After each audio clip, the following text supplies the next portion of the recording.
الشيطان يعدكم الفقر. Shaitan promises you impoverishment. This is what shaitan does. You see, shaitan promises you faqr. If you do this, if you give out the best of what you have, you'll be impoverished. Don't do that. Give out the stuff you don't need. يعدكم الفقر. He promises you poverty. Now, whether you believe in Allah or not, I mean, alhamdulillah, everybody in here believes in Allah. But out there, right, whether you believe in Allah or not, that is still going on. You see, this is the beauty of the Quran. The Quran applies its reality. It doesn't matter whether or not you believe it or not. It's happening because there's people out there, fear. It's all fear of provision. They're all worried. There was a Newsweek article that showed the flood rising, and there were these two people in total state of terror about when all the stocks were crashing. And what did it say? Are you scared yet? Have we got you scared yet? Are you scared yet? Right? And they're all scared. I might lose my job. Well, you might die tonight. I mean, that's the way I look at it. Is if you're going to be anxious about something that's really probable, that you might not get through the day. If you're going to be anxious, the only real anxiety to have in this world, as far as I can see, is anxiety about death. That's the big one. Forget all that other stuff. Because there's no guarantee about that one. Right? So why are you going to worry about poverty? يَعْدُكُمُ الْفَقْرِ. That's all he can do. Oh, you might be impoverished. You might lose your job. I might die too. Right? That's the response to shaitan. Can you promise me life? Can you give me a signed contract? And even if he did, don't believe him. Because he's a liar. So shaitan يَعِدُكُمُ الْفَقْرِ وَيَأْمُرُكُمْ بِالْفَحْشَاءِ. So he promises you poverty, and then what does he do? وَيَأْمُرُكُمْ بِالْفَحْشَاءِ. Why? Because he needs first to get you anxious. And then he can command you to do something that's bad. Now, if you look at this, Ibn Hazm, the great Andalusian scholar, said that the foundational state of humanity is anxiety. خُلِقَ الْإِنسَانُ هَلُوعًا. Man was created in anxiety. Hala. That's the state of human beings. Hala. I mean, it even sounds like anxious. The word hala. I mean, it does. Hala. That's a strong word. I mean, it's scary. Hala. Whoa. That's the state of human beings. Halua. Halua. Look what the child, he comes out. What is this place? That's the first thing he's thinking. He's looking around. What is this place? I was in this nice place. I was floating around. It was all cushioned, right? You bumping up against that nice cushion of the womb, that nice heartbeat, right? Lub-dub, lub-dub, lub-dub. It's nice. They were in training with that. They felt comfortable. They had an umbilicus. They didn't have to worry about food. It was coming all the time. Into the belly, right? They didn't have to. Now, they feel hunger. They want the breast. And then the first thing that happens, they get that cut off. What did you do? That's the first thing that happens. And then boom, they slap them on the bottom, right? Pinch him. To get them breathing, because they're in a state of, when you're in total anxiety, you can't even breathe. That's what they're at. They're going, and then boom, and they start crying. That's hella. They're in anxiety. That's human being. Look at that. That's how you came into the world. And how do people go out of the world, right? Heart attack. Oh, what's happening? What's going on? No, seriously. Look at human being. And then everything that happens. Oh my God, I forgot my keys. What? Just relax. Right? Relax. My wallet. Right? You feel, where's my wallet? My purse. Where did I put? Why all that anxiety? That's human beings. It's a pathetic creature. Really, we're pathetic. Right? إِذَا مَسَّهُ الْخَيْرُ مَنُوعًا. When he gets good, what's he do? Hold it back. He won't give out. Why? He's in anxiety. يَعِدُكُمُ الْفَقْرِ. See, he's saying, give out. Why won't you give out? Because your fear of poverty. إِذَا مَسَّهُ الْخَيْرِ مَنُوعًا. When good afflicts him, he won't give out.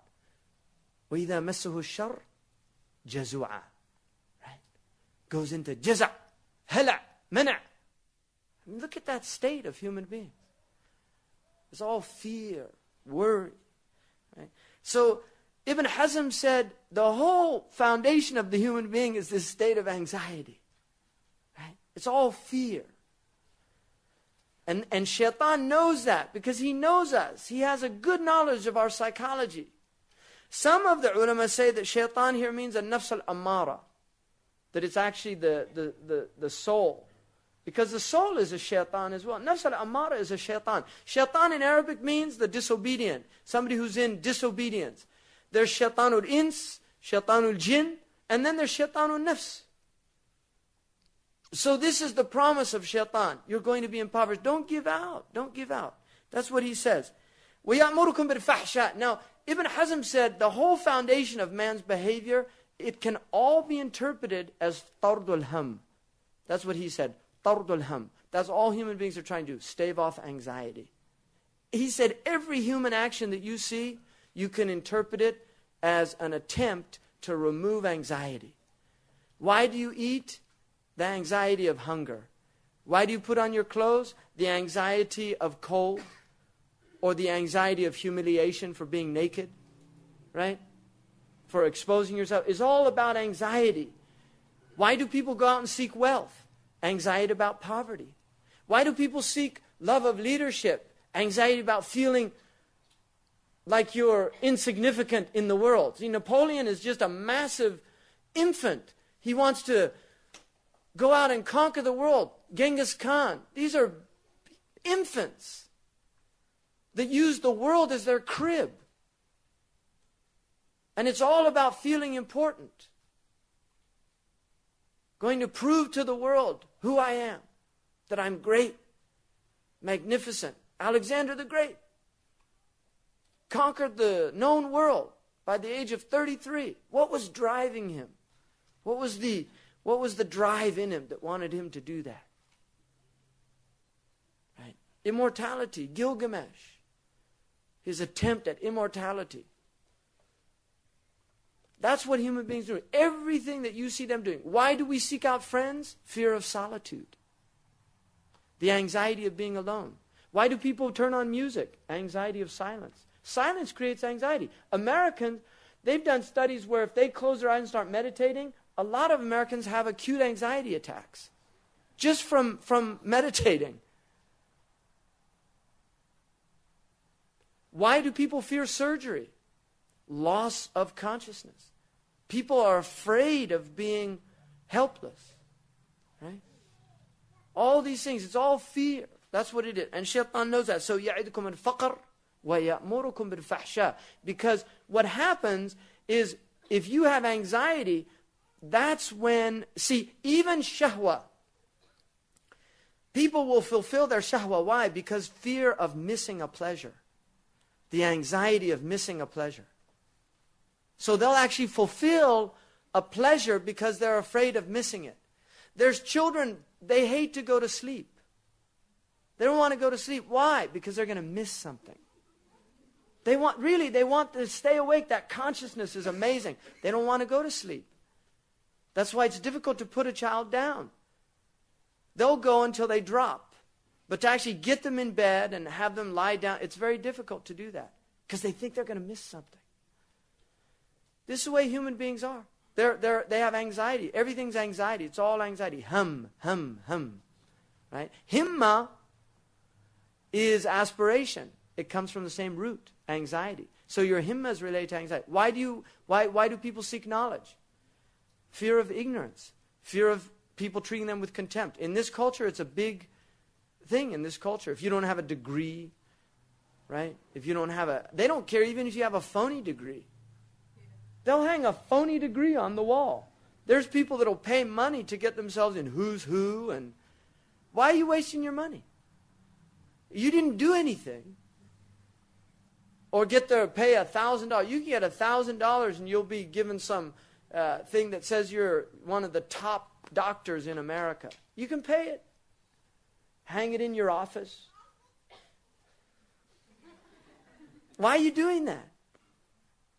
You didn't do it. You just had $1,000 to give away to a for-profit organization. You would have been better off giving it to a non-profit organization. And then you really would have been one of the best doctors in America. But only Allah would know. But you don't want that. You want other people to know. Right? Not enough that Allah knows. Because how does that benefit me in the world? All these benefits people want. It's all trying to get something. Everybody wants what. That's why cynics, because they know themselves so well, they can only interpret everybody else. What's the bottom line? What's his agenda? What's he really trying to get? See, that's a cynic because that's his state. Right? It's from a Greek word, dog-like. Right? That's what a cynic is. They're like dogs. That's why when the munafiqun, see, they wouldn't do anything that they didn't have some worldly benefit for it. They didn't like Isha and Fajr because it was at dark, nobody could see them. When they went to Dhuhr, Asr and Maghrib, people could see them. They say, oh, so-and-so was in the prayer line. But Isha and Fajr, it was dark. There was no electricity in Medina. And if it wasn't a moonlit night, they didn't want to go. Nobody would notice they weren't there. Allah would. That's not a major concern. So this is the sickness of the soul. So he says everybody's just trying to remove this anxiety, this state of hala. Ibn Hazm said that they'll go to great lengths to do this. Expend their energy. And he said, and yet they won't be able to get rid of it. Because no matter how much money you have, you want more. The more they get, the more they want. They never get satiated. That's what Imam al-Busiri in the Burda, he said, don't fulfill your appetites thinking that you'll break it. Right? He said, haven't you seen how the gourmand, the glutton, only increases in his desire for food the more he eats? That's the nature. The more you get, the more you want. There's a hadith, لا يملأ فاء ابن آدم إلا تراب قبره. Nothing will fill the mouth of the son of Adam except the dirt of his grave. That's the only thing. لو كانت له واد من ذهب لتمنى واديا آخر. Had he had a valley of gold, he just wants another valley of gold. That's Ibn Adam. That's his state. If he has a valley of gold, he wants another valley. لا يشبع. Right? There's no shaba. Tama'. You know, one of the grammarians noted that all the letters of tama' have circles in them. Ta, ain, mim, and ain. Because he said that's the nature of tama'. It's hollow in the middle. It's just always empty. Tama'. Just more and more. Yatma'. Yatma'.